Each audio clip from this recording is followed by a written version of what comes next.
Hi, everyone. Hopefully you can all see me. Welcome and thank you for attending and being here tonight for our second online ARK speaker series called Gaining Access Through Accessibility, offered by the ARK team. ARK stands for Accessibility Renovations for Kids, or ARK for short. My name is Heather Petra-Rasaya, and I am a former board member and events director at ARK. As most of you know, ARK is a registered charity based in Calgary that provides accessibility renovations for children with mobility challenges. We fund, plan, and execute the renovations in collaboration with our community partners and volunteers in Calgary, and by doing so, we ease the lives of children and their families. We recently completed a project in November for Colby, who has cerebral palsy and needed a wheelchair to get around. Her family lives in a mobile home, and we were happy to have built a new wheelchair ramp to help her enter her home. Our upcoming renovation project in January 2021 is for 6-year-old Andrea. Andrea is a bright, friendly child who loves her dog, Lily. She lives with spina bifida. Andrea's mother recently lost her job due to the pandemic, and they need our help to make their house an accessible home.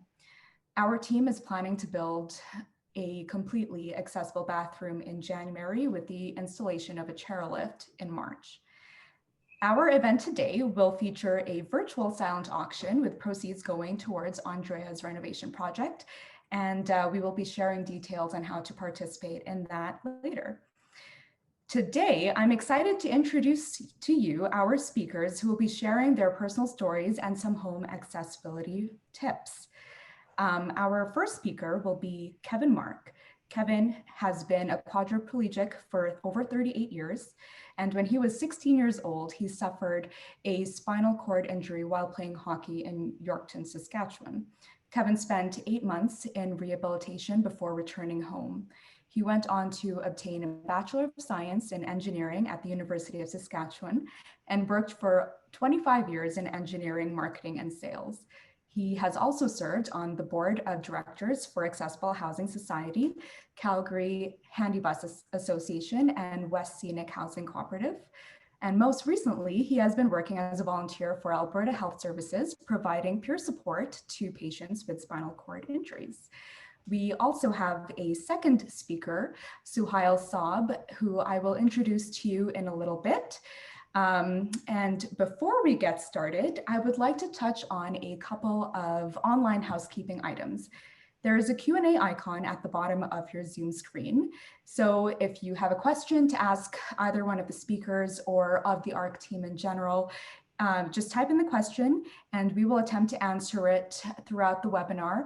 But there will also be a live Q&A portion at the end of each session with each of the speakers and another one at the end of the webinar. There's also a thumbs up button in the Q&A box. So if you see a question that you would like asked, just hit the thumbs up button and it will upvote the question towards the top. I would also, before we continue, I would also like to give a shout out to R&R Spa at the Fairmont Palliser and Hotel Le Germain, hopefully I'm pronouncing that correctly, for donating gift certificates to all attendees. So by attending this webinar tonight, you will receive a gift card to their spa. Thank you, R&R, for your generosity. And with that, I would like to invite Kevin to join me on screen.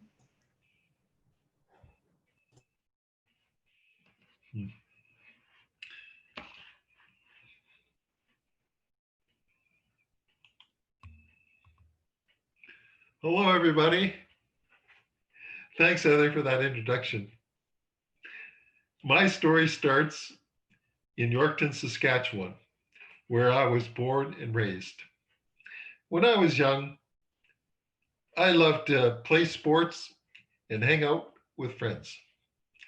My favorite sports were basketball, golf, and especially hockey. I loved hockey. I was even the captain of some of my hockey teams. In 1982, I played hockey for the Yorkton Midget Terriers. I was in grade 11. It was January and we were playing the Notre Dame Hounds. It was the third period and the game was going as usual. We were losing, We didn't score a goal. So I was chasing the puck down the ice. And as I approached the puck, another player came up from behind and hit me. And I went over head first. Bang! I hit the boards and crumpled to the ice. I couldn't move. The damage was done. I suffered a spinal cord injury in my neck at C6. I would be a quadriplegic for the rest of my life. My future, my dreams, my hopes, my identity vanished. I spent the next 8 months in a hospital in Regina, Saskatchewan, doing my rehabilitation and recovery. The whole time I was there, I kept thinking about, I can't wait to return home to Yorkton. I wanted to be home with my family, where they loved me, and where my mom would cook all my favorite foods. Do you know what it's like to be in a hospital for 8 months eating hospital food? Oh my God. My father owned a construction company.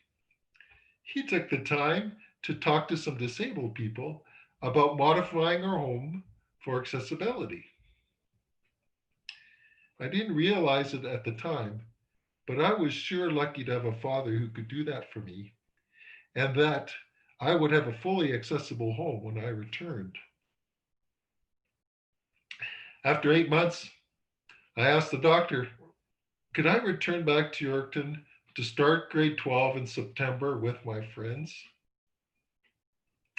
My high school, though, was not accessible at all either. It had stairs everywhere. They had to put in ramps, a washroom, and a giant stair glide lift for me. So the stage was set for me to return, and nothing felt better than returning home to start my life again and live it to its fullest.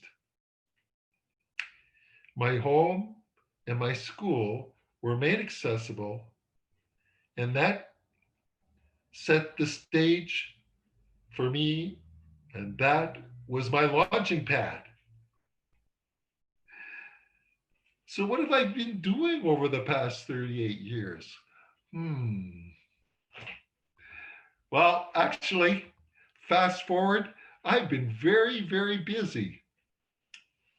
I got my high school degree, went on to the University of Saskatchewan and got my engineering degree. I moved to Calgary and I worked for 25 years in marketing, engineering, and sales.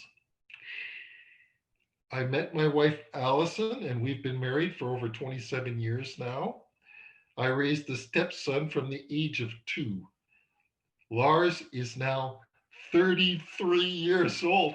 I don't know where all the years went by. Oh my God. I learned to drive and I drove for 32 years. Talk about freedom. Allison and I have done a lot of things, and we've built many houses, and we like to socialize. We go to sporting events, concerts, and we volunteer and do many things. And the thing we really like to do is travel. We've been to over 15 different countries and many, many more cities. So that leads me to the theme for today: success through accessibility. I will share with you today 3 keys that I've seen to achieve success through accessibility. The first key is initiative. Where was the initiative shown in my story? Well, I think it's pretty obvious. My father and my school. They saw the need for accessibility and wanted to do something about it. You know, many things in our society and life don't ever happen because nobody wants to take charge. Our community needs more people that have courage and gumption to help others and take the initiative to make things happen. That's why I like the ARK Society. They are full of initiative. They are founded on some strong minded individuals who want to make a difference for disabled people through accessibility. The first key to success is initiative. The second key is funding. As I mentioned, I was lucky because my father owned a construction company and my family had the ability to pay for the renovations. My school secured funding to put in that big giant stair glide lift in the school. I'm not sure where they got the funding from, but they got the money. And you have to remember, back in 1982, accessibility was not as common as it is today.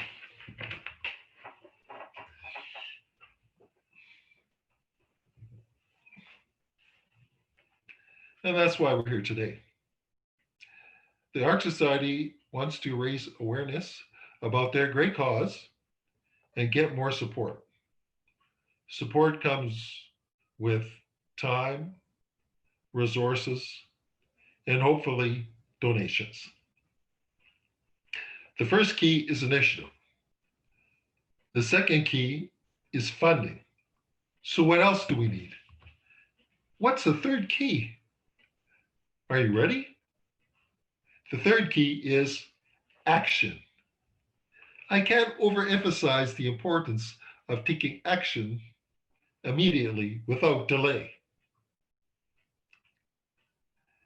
Providing accessibility to disabled people is like giving wings and freedom. Lack of accessibility is like a ball and chain.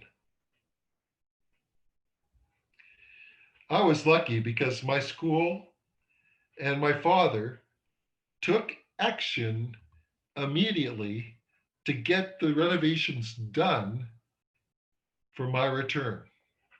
There is no time to waste. Delaying is only detrimental to the motivation for success. So there you have it. The three keys to achieving success through accessibility is 1, initiative, 2, funding, and 3, taking action. When you think about it, building accessibility for disabled people is setting the stage for success. I've been involved in establishing and renovating 3 homes for accessibility. The first home was in Yorkton. My parents owned a bungalow with only 2 steps into the front entrance and a wide door, so getting in was no problem. My father built an addition for a new master bedroom for mom and dad, and then we combined 2 of the bedrooms, and my dad made 1 bedroom and an accessible washroom for me with the shower, toilet, and sink. My second home was the first home that Allison and I bought in Calgary. It was a used home that we renovated. We had to put in a ramp through to the back door. We had to widen doors throughout with lever doorknobs. And we had to make the washroom more usable for me. The third home we built in 1995 from the ground up, brand new. When you build a home from brand new, of course, you can build in a lot more accessibility and features without incurring as much cost necessarily. Allison and I pride ourselves in making sure our home looks like a home and that it doesn't seem noticeable as an accessible home or institutionalized.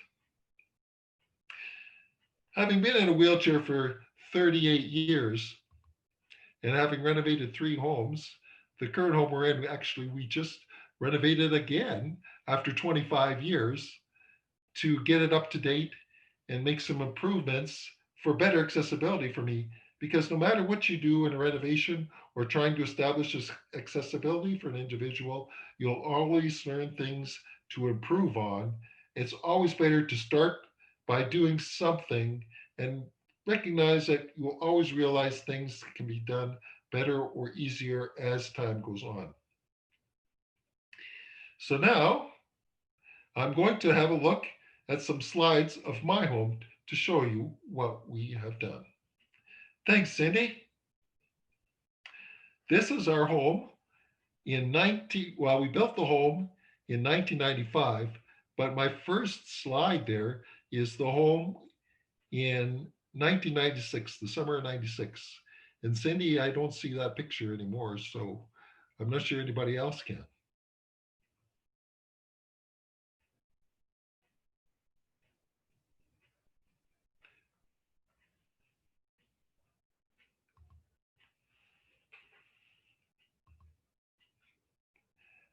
I assume you're working on fixing it. Okay, let's go back to the very start if you can.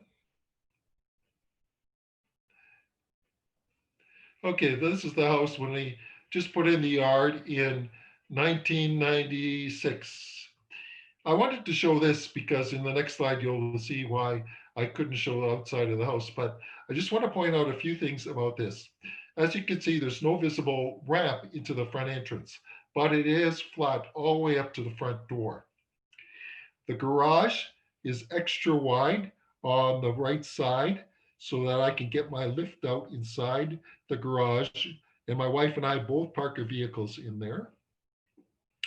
We're on a corner lot, and one thing you got to be aware of is a corner lot can be difficult in the winter with this amount of sidewalk and driveway to clear. My wife Allison does it most of the time, but it's a lot of work. So you may want to avoid that or get a corner lot without a sidewalk around it. The nice thing in the summer is at the gate to the backyard, I can go through the side of the house yard through into the backyard. And I always say it's best to start with a bungalow, whether you're renovating from a used house or building a new house, because you want to have all your living and access easily done throughout the house. I know I go from room to room to room like all day long, and so it's easy not to have to bother to go up to an upper floor. Next slide, Cindy, please. So after 25 years, this is what our house looks like. It's unbelievable. And those are all the original trees. Okay, keep going, please. This is our front entrance. As you can see, it's flat in, but as well, the front entrance is fully covered so that if there's any elements, rain or snow, I can sit at the front door and not have to worry about that. And so it's a good idea that we've put in at this house. As well, you'll see a grab bar across the middle of the door, which allows me to pull the door shut when I go through. It's easier than grabbing the lever doorknob. And we have a smart lock on there as well. The smart locks are excellent nowadays, especially if you have caregivers or other people that need to go in and out of the house. You can provide them each with codes.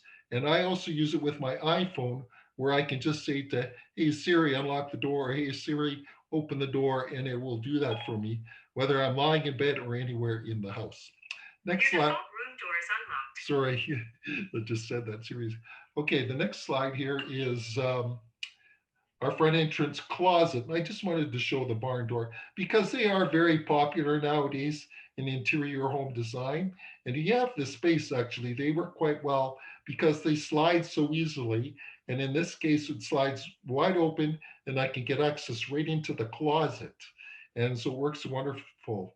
Souheil coming up next is going to show you some really cool stuff with what he has for closets and other renovations. This is a picture of our kitchen. I like this because we show the sink, which is a farm sink. I go up sideways, and I know a lot of people do, disabled people do that, where they just go up alongside the sink. The farm sink is nice because it's lower and has a much thinner apron, so it's easier to reach into the sink and use it. And the faucets are so great nowadays. You can even get touch faucets so that you don't have to pull a lever. You just touch it and it works. I don't have that in this case. Next slide, please. Here's me at my coffee station, and if I have to prepare anything simple or do anything in the kitchen, I have this work area to do that. And this is very important. I highly recommend that anybody building a kitchen for a wheelchair should have a little space, a table, a counter where a disabled person can use to put to do things. Next slide, please. This is a picture of where I sit at the kitchen. I have a custom-made table with a height that works for me, and you can go to furniture shops and ask if they can do that for you. And some of them will. This one I got at Bracco Brothers. I also want to point out the lower windows, and we'll see in the next slide what also is. I can show you some more of that. Go to the next slide. Here's me in my office. And again, I like a lot of the spaces for wheelchairs, and I do all my heavy thinking here. And this is the room where I'm at right now to do my talk for you. Note how low big the windows are. Again, when you build a house from new, you can make sure the windows go low so you can see out. A lot of older homes have high windows and you cannot see out, and you definitely want to be able to look out into the yard and see out. And in some cases, this is good for me because I can see out front when I'm taking a Handi-Bus. Next slide, please. This is our washroom in the master bedroom. 2 sinks. I'm always slow. I have 1 speed and that's slow. So I use the right sink and it's clear underneath.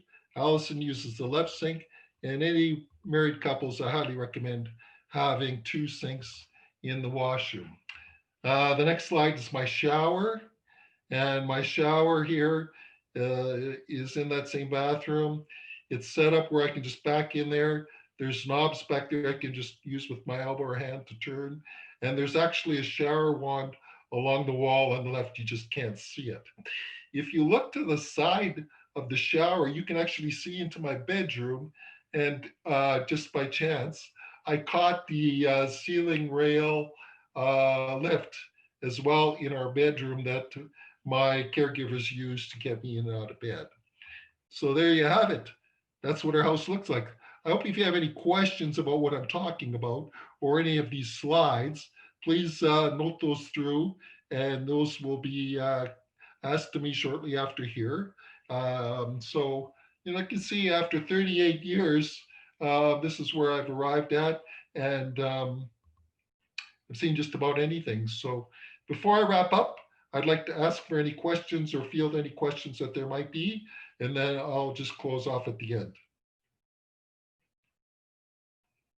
Questions?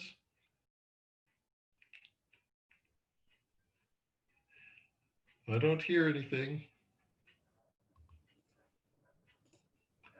Heather? Hi, Kevin.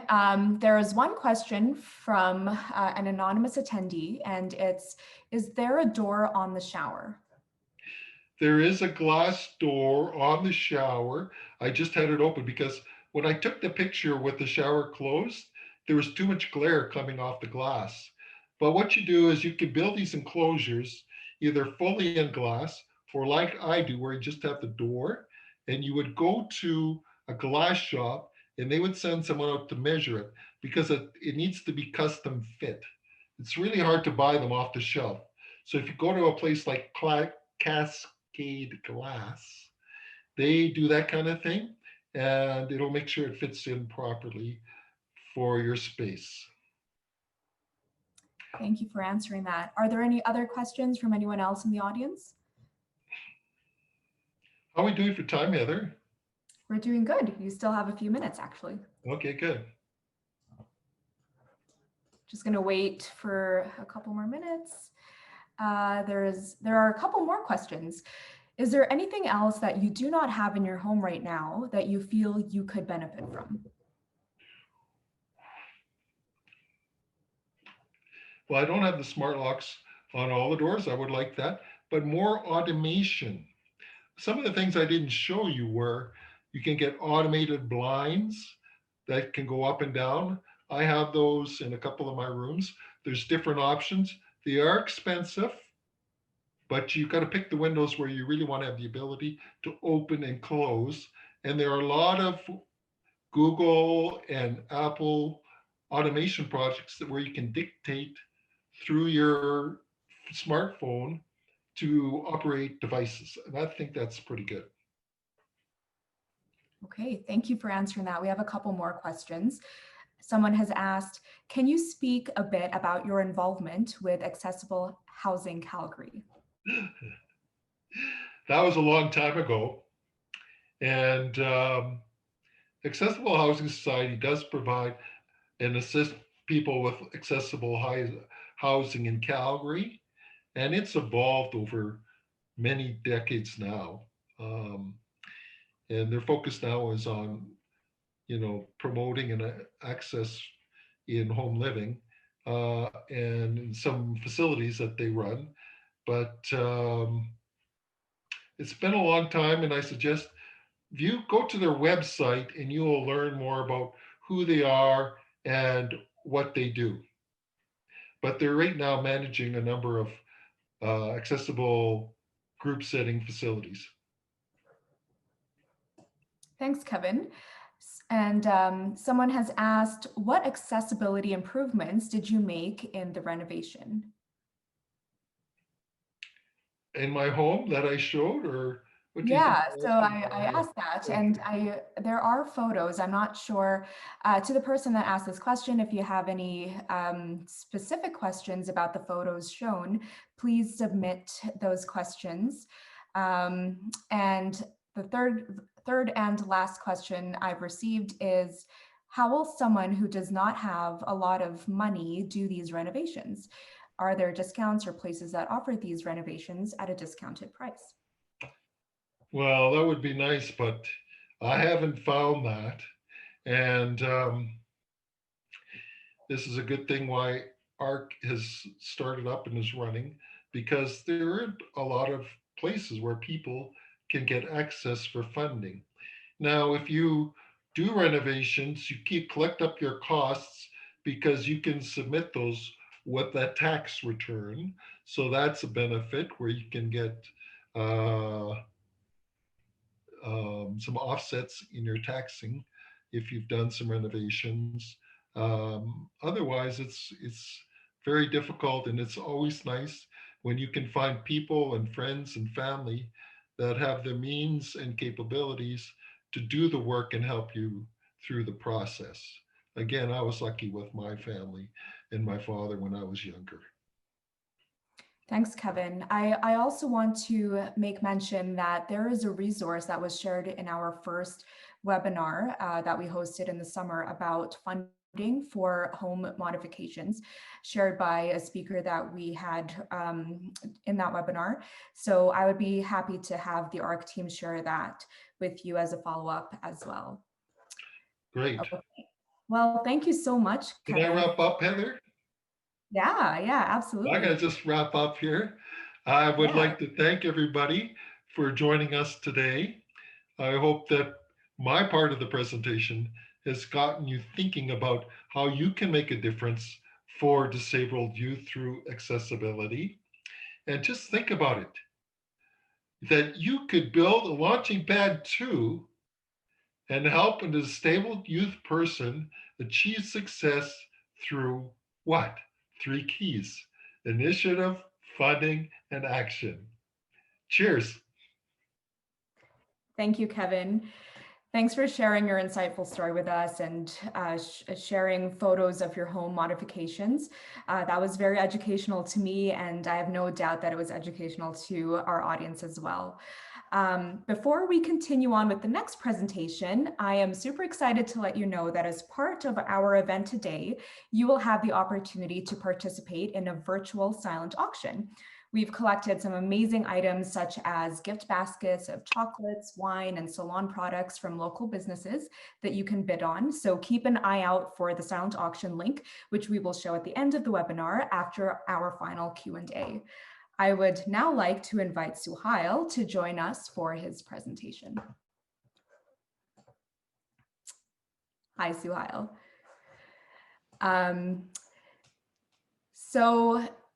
Sorry, wrong window here. Okay, so Souheil is also a paraplegic as a result of a motorcycle accident 23 years ago. He has firsthand knowledge of the challenges that persons with mobility issues face and the importance of advocating for oneself and others. Since his accident, Souheil has lived in 6 different homes, which he had to modify to make wheelchair accessible. He has a lot of personal experience with discovering what does and does not work and what will make living with mobility challenges easier. Over to you, Souheil.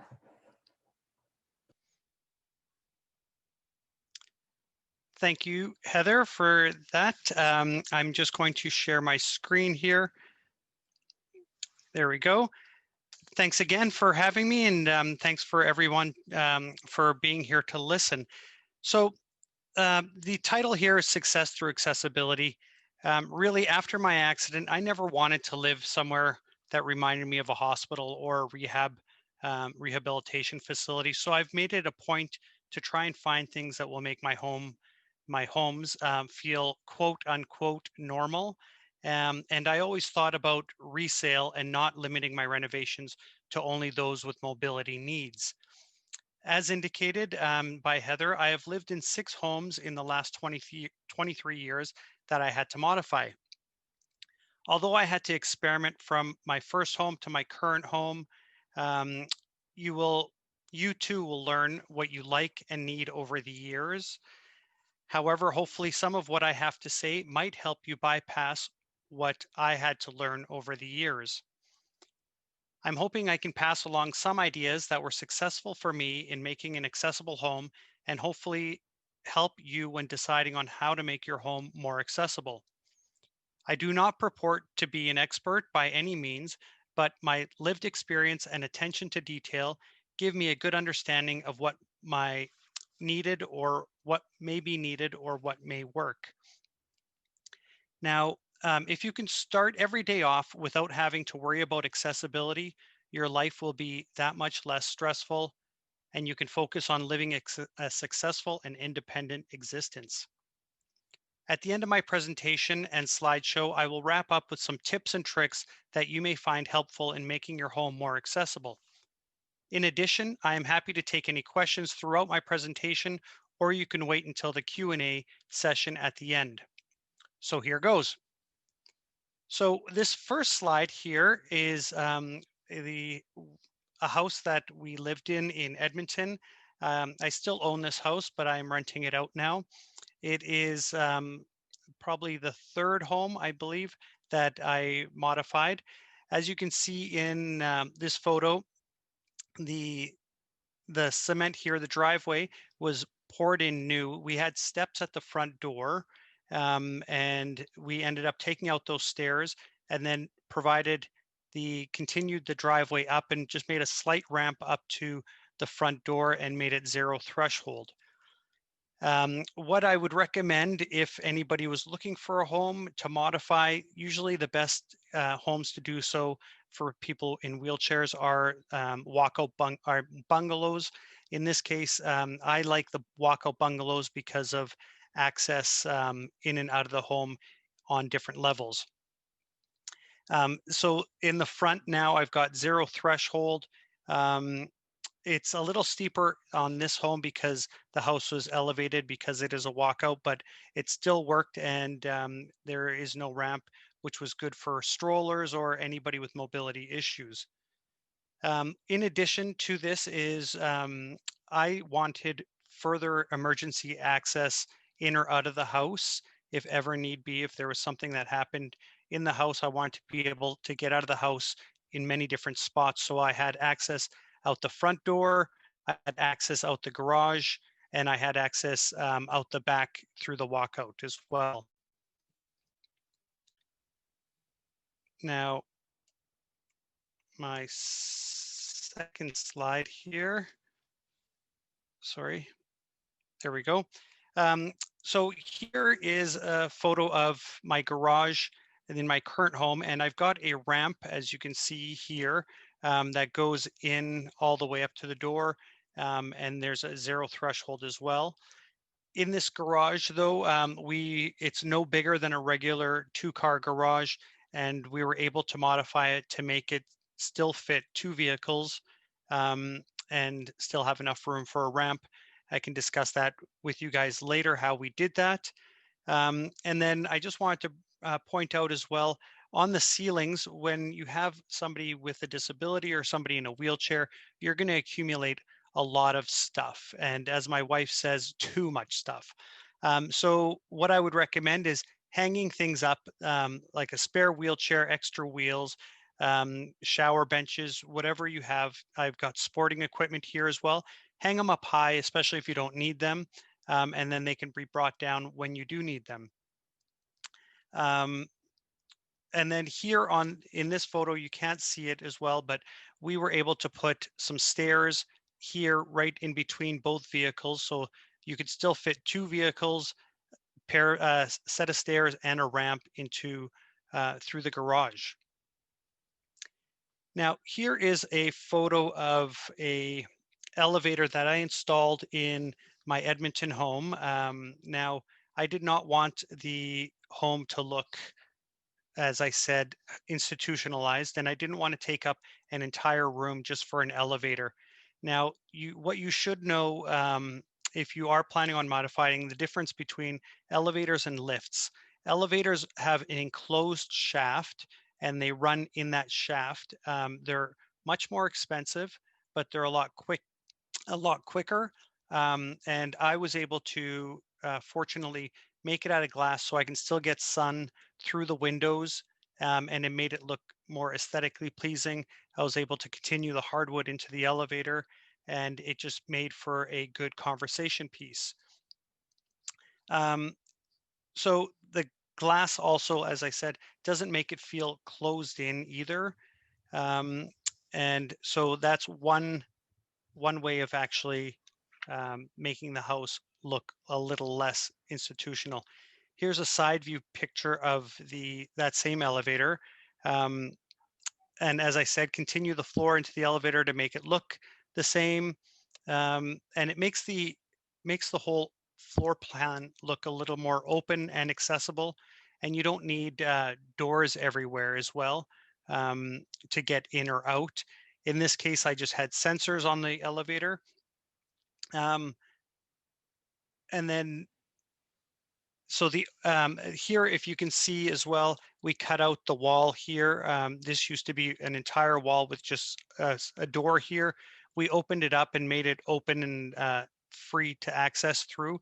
But just remember, if you're going to make a cutout like this, think about the individual in the chair and make sure that they can actually see over the ledge, just so their view isn't obstructed by that ledge. Souheil, sorry to interrupt. We No, have go a ahead. question. Sure. Somebody has asked, can I do renovations if I'm living in an apartment or condo? Is it more difficult? And are renovations only possible with your own home? No, so we ended up our third, I guess, second or third home. We were in an apartment building, and when we went to look at the apartment, we ended up seeing it and noticed that we wanted to make some adjustments. We asked the landlord of the building and just said, we'll have somebody come in, do some things, and we'll put it back to normal when it's done. So we had permission to do so. And in that case, all we did was we had somebody come in and just rip out the bottom of the sink and take it out so it could be wheel under. And then when we left the apartment, we just had that person come back in and install the cabinetry again. And that didn't cost us anything. It was a friend that was able to do it for me, and that worked out well. So I would suggest asking the landlord and just tell them that it could be done you can put it back to the way it was before you had done anything to it. With respect to a condo, if you own the condo, then you can do whatever you want. If you're renting the condo, make sure you get permission as well um, to do those renovations. Hope that answered the question. I believe so, and there are no follow-up questions. Thanks, Souheil. Thank you.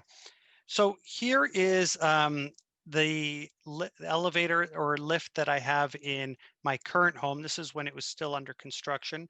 As you can see, it doesn't need to be fully enclosed because it isn't a full operational elevator. However, um, in this case, I've got sensors on the bottom and on the top of this lift. So if the lift is coming down or going up and a child or anything is underneath it, it will stop when it feels any pressure. So that there's a safety issue there. It is a lot slower than an elevator, but they do the trick, and I would highly recommend it, especially if you don't have the means to put in an elevator. There are also other things like stair lifts, which are even less expensive than a lift like this as well. In this case here, I've got an automatic door, so everything is by remote. And in addition, if it's for somebody elderly, if you wanted, you could have a chair installed inside. Now here is that same elevator when you're upstairs in the upstairs of the house. So as you can see, we tried to continue the floor right through so it didn't look like there was anything there. And when the elevator does come up, it just comes straight up, and all you see are these here, the rods that it actually runs up and down on. And it could be a great conversation piece because nobody really notices until the elevator comes through the floor. And as I said, there's sensors as well. So if somebody's standing on top of on that floor piece, the elevator won't come up. But it is the through floor operation, and it provides an open space. So there's not that elevator blocking that area as well. You can still walk on it, jump on it. The kids love to jump up and down, and it's still safe. In addition, on this photo though is the sliding door here I want to show, the pocket door. Pocket doors are phenomenal in making house accessible for renovation purposes. It takes up less space for people in wheelchairs or with mobility issues. They don't have to worry about handles or trying to lift or move out of the way when a door is swinging one way or the other. And pocket doors, as I said, save space. You can use different handles depending on how much mobility or strength you have in your hands. It actually makes the doors wider. What you want in a home to make any home more accessible is try and get 36-inch doors so somebody in a wheelchair doesn't ratchet up their hands when they're going through. If necessary, if you can't make the door 36 inches, what I recommend is asking somebody or just go to a hardware store and get offset hinges.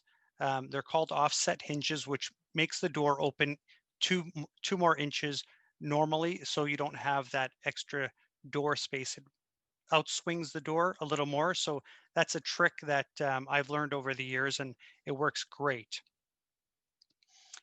Here is, as Kevin had mentioned, here's a barn door here that I've got going into the master bathroom. They take up less space and are really easy to use. As you can see, I've got them frosted for the bathroom so you can't see in, so for privacy reasons, and it's a smooth operation. And as you can see, that's the other side of that pocket door, or so it gives privacy as well.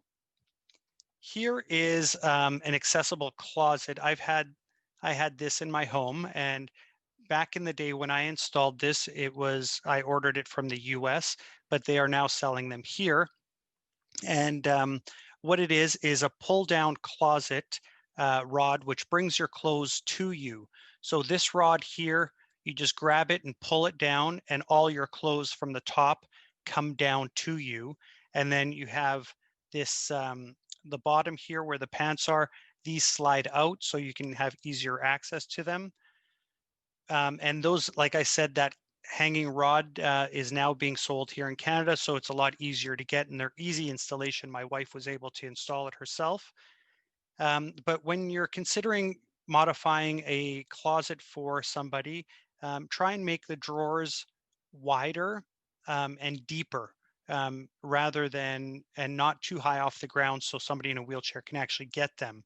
However, you want them high enough so you're not leaning over and falling out of your chair trying to reach something, but also low enough that you can see into them so you know what you're taking out of the drawers.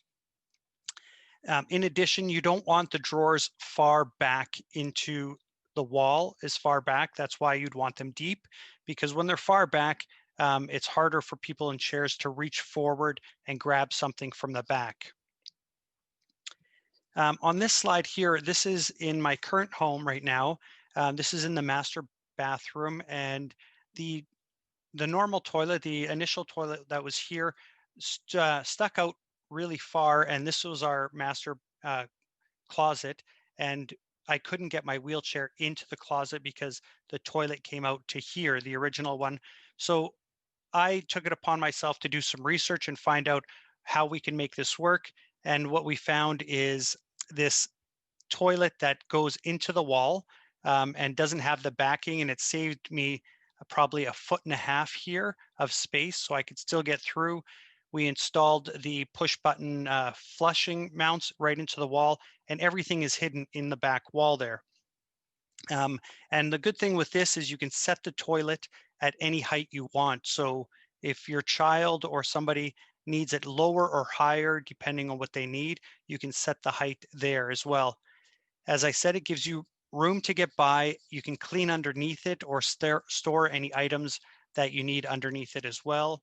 But one thing I want to tell you is be sure that when you're modifying and you know somebody is going to be on a toilet for a prolonged period of time, as usually disabled people spend a little longer in the bathroom. I learned from experience, at my parents' home, at my first home, they had a heating vent on the floor right by the toilet. And I didn't know, because when I was sitting there and I can't feel my legs, my foot was on the heating vent and the heat was on, and I'm on the toilet for an hour. By the time I got off, I had second-degree burns on the bottom of my foot, and I ended up being hospitalized for it. So just remember those little things will save you a lot of heartache.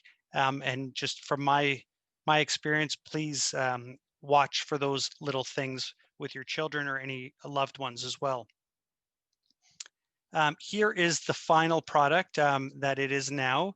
As you can see, I've got a toilet seat riser, and I want it to be comfortable because I am sitting for such a long time. So I get the cushioned type rather than the hard plastic. Make sure when you are modifying or renovating as well to consider the extra height of a raised toilet seat if you need one, and when you're placing where you're placing your toilet when you want to transfer as well. In this case, after so many years of modifying homes, I realized that I didn't need a big hospitalized or institutionalized looking grab bar. So I ended up just going with a small grab bar that didn't look really like a grab bar, and that's all I need. So there are a lot of different options out there. Just consider what you need. You don't need the big one. Don't get the big one.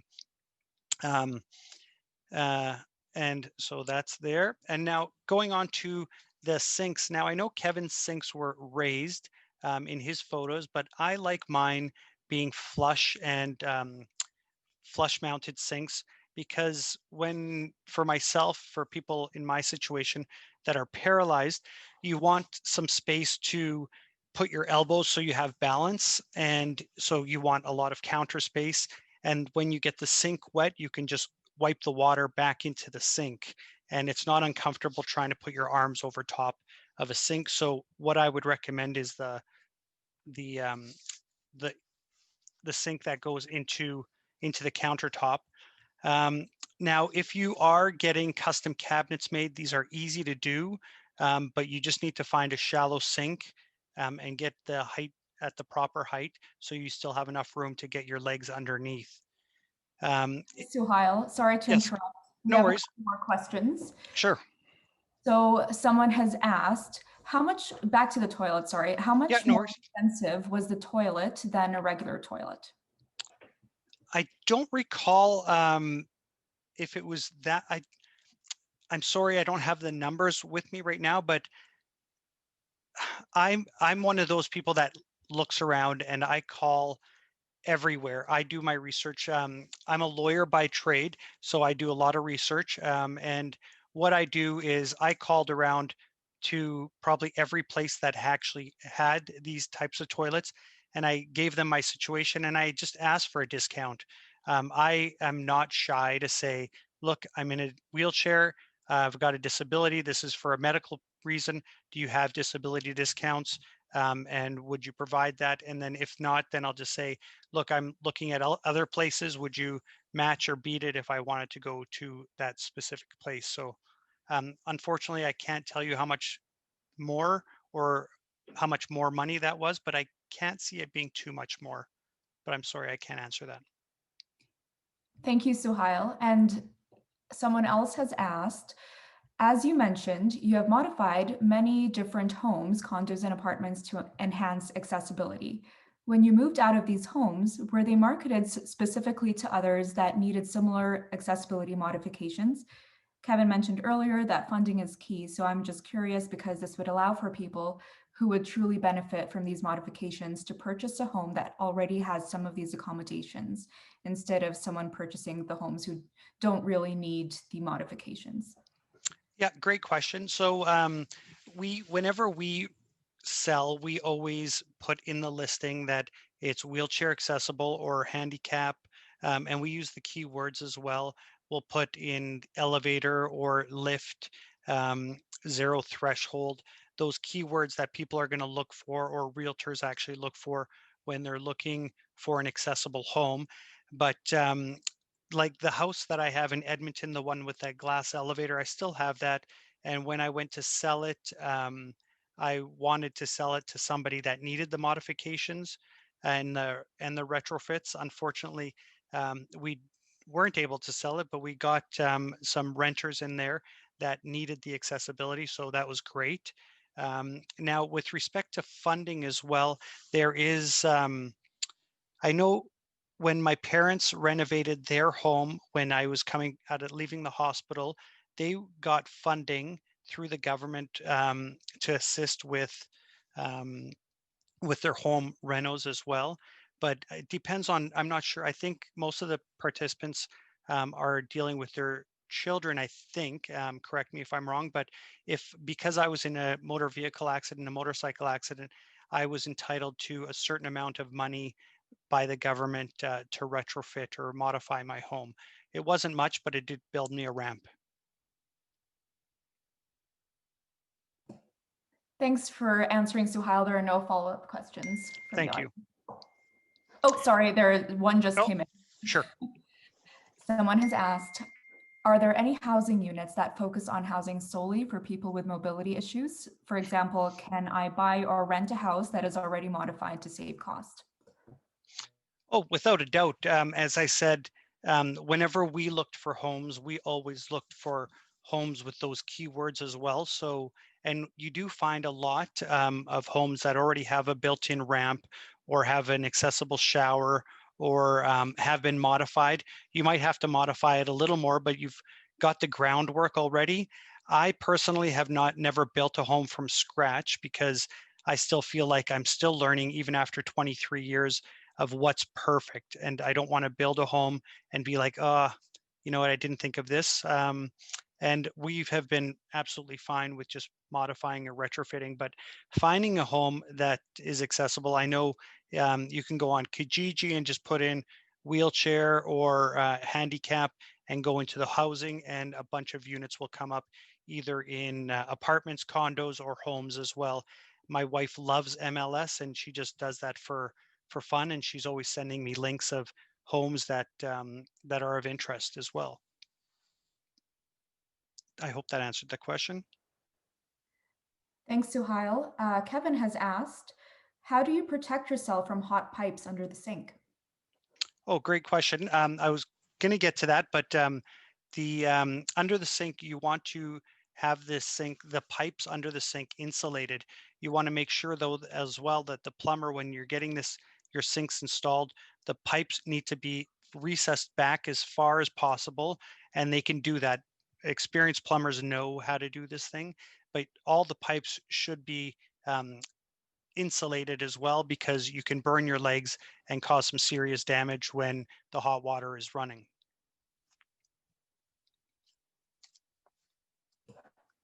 Thanks, Souheil. There are no other questions. Perfect.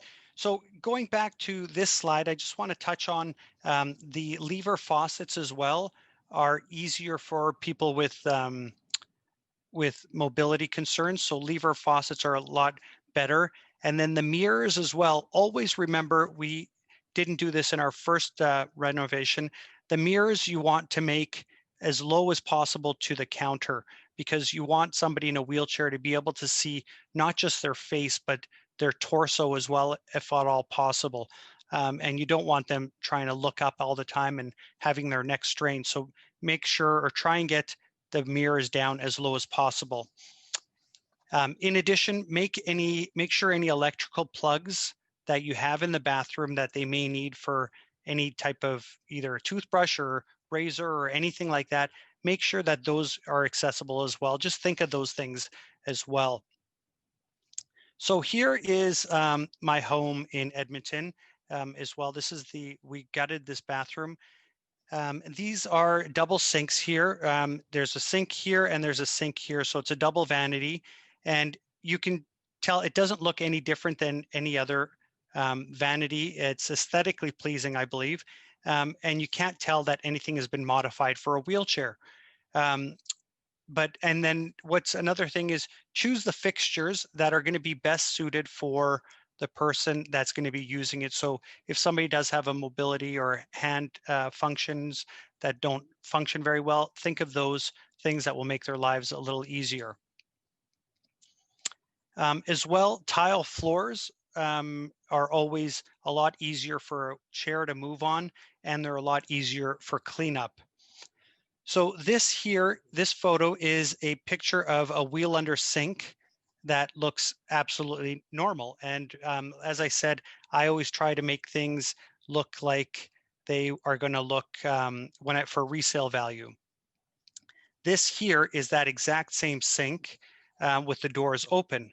So what I've done here is I've put in retractable doors that open and then slide in. They're easy to install and they're really smooth, and you can close them and put shelving underneath them at the end, or if you don't need it for a wheelchair anymore, and you would never know any difference. And here is where that question came in. The piping here, it's recessed, and this is just insulated here so your legs aren't burned, and the plastic piping as well, or the PVC rather than metal pipes, so you don't burn yourself. So there's the sink with recessed doors, which I love. And here, lastly, this one here is in my current home. This is an accessible wheel-in shower with sliding glass surround doors here. As Kevin mentioned, these need to be, unfortunately, custom made to fit, but they give the space a lot more, they make it look a lot more open here. Here I've got a fold down bench for me, and I just transfer onto here. And then there's a grab bar here that just lowers and then clips up when not in use. And the bench just folds up when not in use as well. I can still wheel in and get into the bathtub if need be. And if you need bath lifts, there's bath lifts as well that you can purchase, or just get a bath bench that you can transfer onto. So there's that. And a lot of people ask, where's the drainage? We put the drainage here on beside the tub and with a tiny slope for the water to drain in. And when the kids are splashing around in the tub, you don't have to worry about any water coming out because it just drains in there, and you close these doors and water never goes down. So that's it for the slides, but I wanted to end by just giving some handy tips to remember for everyone here.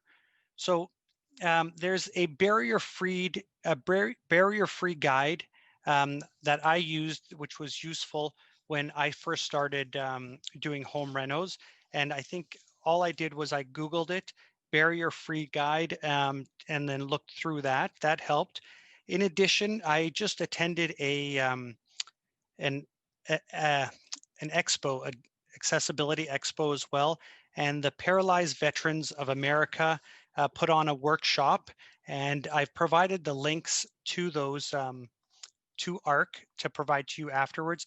They've got a very handy guide that looks and will tell you all about what you need to make it ADA, or Americans with Disabilities Act, compliant, but it would be very helpful with here in Canada.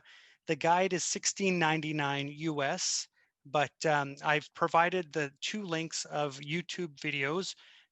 One was for a bathroom renovation, and one was for a kitchen renovation for anybody that had mobility issues. So I would suggest looking at those videos, which I thought were very helpful.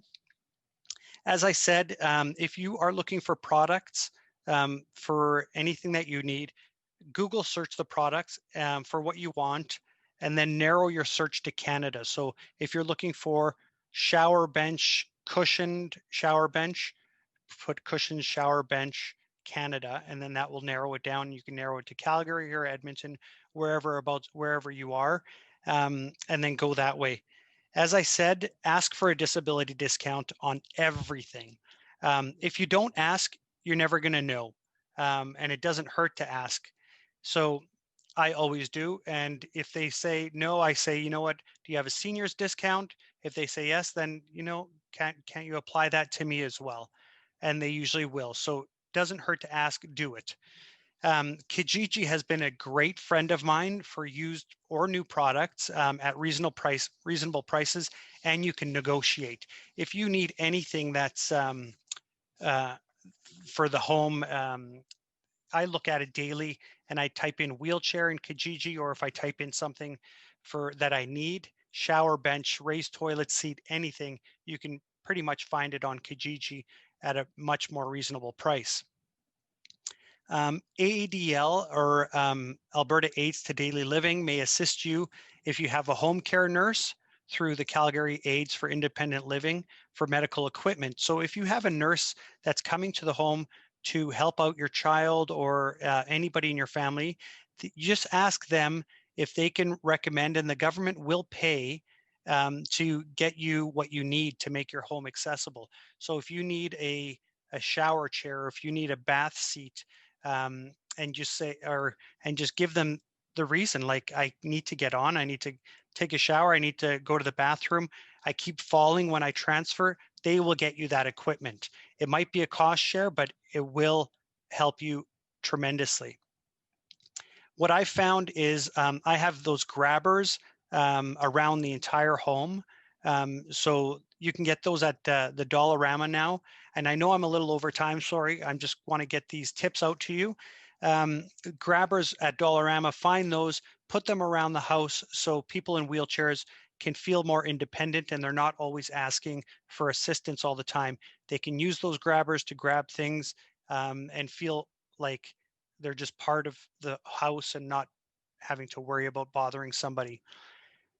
Get a contractor who's going to listen to you, that's going to be patient and is willing to search for things that you need or want. Make sure they have insurance liability as well, and make sure that they are going to get the permits for you. If you need to build an elevator or put in a ramp or a lift or something, make sure they're going to get that permit for you rather than you having to run around to do it. In addition, when you're renovating, or if you want to modify a home, rounded wall corners I found really nice, because rounded wall corners in a wheelchair, if they're sharp edges, you're going to chip those a lot. So if you can, get the rounded wall corners. They look really nice too. And if you are considering making modifications or renovations for a child right now, just remember that heights change for children, because they are going to grow. Their wheelchair is going to get bigger. It's going to get wider. So if you don't want the sink or something that you're going to modify to go just right to their knees, because they're going to grow and then you don't want to renovate again. So just be weary of that and be cautious that it's going to change. Their height's going to change. Their width is going to change. Carpets are very hard to wheel on, and they get dirty, and they leave tracks on them where your wheelchair goes all the time. Um, Thresholds of doors should be flush, and if not, use removable ramps. I've got removable ramps in my house here, and I'm 23 years out. I figure if anybody's coming to my home, they're going to know I'm in a wheelchair or somebody in the house is in a wheelchair. They're not going to be shocked by seeing a removable ramp. And big deal, it's a ramp. Um, I figure if they don't want to see it, then don't come over. As Kevin had mentioned, keep receipts for tax purposes. Get an accountant who is informed and experienced with the disability tax credit, because you can claim a lot of renovations, a lot of expenses. Just give those to your accountant and claim those. As Kevin had on his door, he had a handle as well on his door so you can shut it a lot easier. What I did, instead of using a handle, I just tied a string to the door handle and a little hook screw on the opposite side and used the string to pull the door shut. Remember though, and this was I've a learned experience, sharp edges where the child or anybody is going to be transferring. So if you're going to transfer onto a toilet and there's a sink there, that sharp ledge on the sink could scratch their back or cut them. You don't want any sharp edges for walls where they're transferring, or where their feet can get caught or scratched up because they're transferring. As we said, use lever handles on doors because doorknobs are not very accessible or good. Remember too, though, that renovations to make accessible housing and renovations can be either very costly or can be quick fixes that will get you by and won't cost you as much money. So with that said, I'd open it up to any further questions. Thank you very much for your time, and best of luck in your renos. Thank you, Souheil. There is one question that somebody has asked, and if anybody else has any other questions of the speakers, we will share their contact information, and we welcome you to please reach out to them directly. The question, Souheil, is, are there any other things apart from heaters and pipes that one needs to worry about when renovating that can cause injuries? As I said, yeah. So as I said, the sharp edges. So I've scratched my back on a sink counter because when I transferred onto the toilet, I'd scratched my back on it. The sharp walls, if beside the toilet there's a sharp wall, even by the bed or something, remember to, if the child or the person doesn't have use of their legs, if they're going to transfer and they're on a bed, if the bed is wooden at the bottom, you can get slivers or cut yourself as well. So be wary or cautious of that as well. It's a lot of the transferring motion is where the injuries occur, but the heaters on the floor, be careful of where those are positioned so kids don't get burned as well. Thank you, Souheil. And thank you so much for sharing your tips and your valuable insights. I definitely learned a lot. And I would also like to thank you, Kevin, as well, both of you, for being so inspiring and for taking time out of your days to be here and share your personal stories and helpful tips and insights with our audience today. For anybody else that's wondering about funding, for mobility challenged children up to 25 years of age, ARK's purpose is to renovate their families' homes to make them accessible by partnering with trades workers and suppliers throughout the city. And while we focus on helping these kids, there's also accessible housing, as you know, which is a resource, and they provide additional resources for assisting adults with accessibility. I would also like to say that if anyone is interested in looking further into the links that our speakers have mentioned, we will be sending that out in our follow-up email coming from ARK in the next day or so, as well as a recording of our webinar. Okay, so we're almost done with our webinar. I just want to share a couple of items and our silent auction details. I would like to quickly share with you that we have received a RAMP grant from the provincial government for Colby's project. So we are super excited about that. And on behalf of the entire ARK team and our panelists today, I would like to thank everyone for taking time out of your day to spend time with us and support our accessibility community. If you haven't already, please sign up for our online newsletter and stay in touch with us and find out more details about our upcoming projects and virtual events. And we're also looking for new volunteers. We've got a bunch of different areas that we would love additional support on, as well as new project nominees. More on both of these things can be found on our website, which is www.arksociety.ca. And if anybody feels moved to donate, you're more than welcome to. We can always use your donations. These funds will go towards future projects. And any proceeds that we collect today from the silent auction will go towards our project in January. There's a donate now button on our website. Again, the URL is arksociety.ca. And don't forget to follow us on our social media channels. I would now like to request that the silent auction slide be put up with the link. There we go. ARK silent auction with December 18th at midnight as the deadline. The link is www.biddingowl.com/arksociety. So that's where the sneak peek is. And further details will be emailed out to everybody that attended today. With that, I would like to say, very importantly, on behalf of the entire ARK team, I would like to extend a giant thank you to our accessibility community and our sponsors for your generous support. None of this would be possible without you. Thank you, everyone, and stay safe and healthy.